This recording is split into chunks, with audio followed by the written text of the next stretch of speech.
অন্তরের আর্তনাদ লিখেছেন ফরিদুল ইসলাম সুহেল।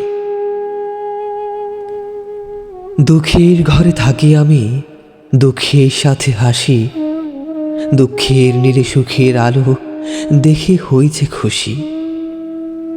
আমার লাগে কে বা কাঁদে নাই তো তাহার জানা, চোখের জলে নদী ভাসে, সাগর যেন ঠিকানা। আসমানের চাঁদটি সবার যায় না ছোঁয়া তারে, কালো আর সাদার ভিড়ে মানুষ রইল হারে। জগতের মালিক তোমার কাছে জানাই আজি নালিশ, আমায় যারা দিল কষ্ট তুমি করো সালিশ।